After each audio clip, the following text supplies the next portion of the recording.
The next problem we're going to work now deals with a company whose dividends and earnings are growing at a non-constant rate. And it reads this way. It says, Tossing Technologies Corporation has been growing at a rate of 20% per year in recent years. The same growth rate is expected to last another 2 years and then decline to a normal growth rate of 6%. The A part of this problem, which is the only part that we're working here, says if D0 is $1.60 and your required return is 10%, what is Tossing Technology Company's stock worth today? What are the expected dividend and capital gains at this time, that is, during year one? Now, we're not worried about capital gains and all that kind of thing. We're working this problem to figure out how do we find the value of stock if the stock is growing, if the company is growing at a supernormal growth rate. Now, there are 3 steps involved in it. The first step is to forecast all your dividends. The dividends you need to forecast are the dividends you expect to receive during supernormal growth, which is the first 2 years in this case, and then 1 dividend past that. So we need to forecast D1, D2, and D3. The second step is find the present value of the dividends received during supernormal growth, which is the first 2 years. The third step is to find the present value of all the dividends received after supernormal growth, which is after the second year. And to do that, we first find the price of the stock at the end of supernormal growth. Now, the first step, how do we forecast the dividends? Well, they tell us the current dividend is $1.60, and they tell us that the dividend is going to grow at 20% a year for 2 years.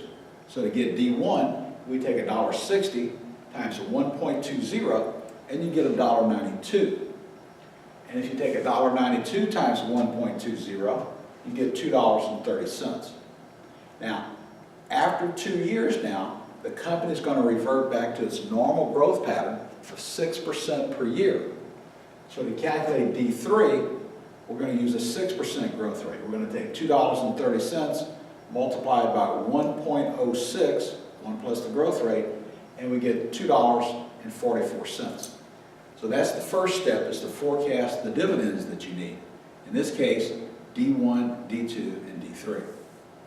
The second step is to find the present value of the dividends received during supernormal growth. And the dividends received during supernormal growth are these 2 dividends, the dividends you receive in year 1 and 2. They're both lump sum cash flows. You'd find their present value by multiplying them by their PVIF. And so D1 we multiply by our PVIF with N equal to 1 and I equal to our required return, which in the problem they tell us is 10%. At 1 and 10%, your PVIF is 0.9091. Multiply that by $1.92, you get $1.75. To find the present value of your second dividend, D2, you'd multiply it by your PVIF at 2 and 10%. And you'd find its present value to be $1.90. These 2 numbers added up would give you the present value of the dividends received during supernormal growth. So we've gone through the first 2 steps already. We forecasted our dividends, and then we found the present value of the dividends received during supernormal growth. The third step is to find the present value of the dividends received after supernormal growth. Now to do that, we find the value of the stock at the end of supernormal growth. And this stock, this company, supernormal growth, non-constant growth, ends at the end of the second year. So we're looking for P2, the price of the stock at the end of the second year. You stand there, December 31, year 2, you just got a dividend of $2.30, and you look into the future, and you see constant growth forever of 6% per year. That is normal growth pattern. We're going to use the constant growth model, which says that you want to take the next dividend, which in this case is D3, $2.44, and divide that by K minus G, your required return, which they tell us is 10%, minus your constant growth rate, which they tell us is 6%. P2 is $61. $61 is the value of all dividends received after year 2 but valued at the end of year 2.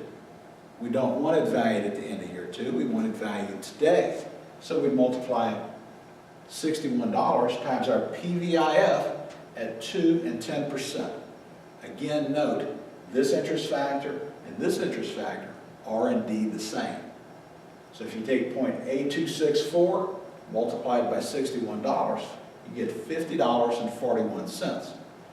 $50.41 is the present value of all dividends received after supernormal growth, after time period 2 in this case. If we add that to the present value of the dividends received during supernormal growth, we would have the present value of all future dividends, which in this problem turns out to be $54.06. This is the intrinsic value of the stock. If you pay more than this, you'll get a return, but it'll be something less than your required return, which is 10%. If we can buy this stock for less than $54.06, we would, because if we did, we'd get a return greater than 10%. This is intrinsic value, the most you're willing to pay for the stock.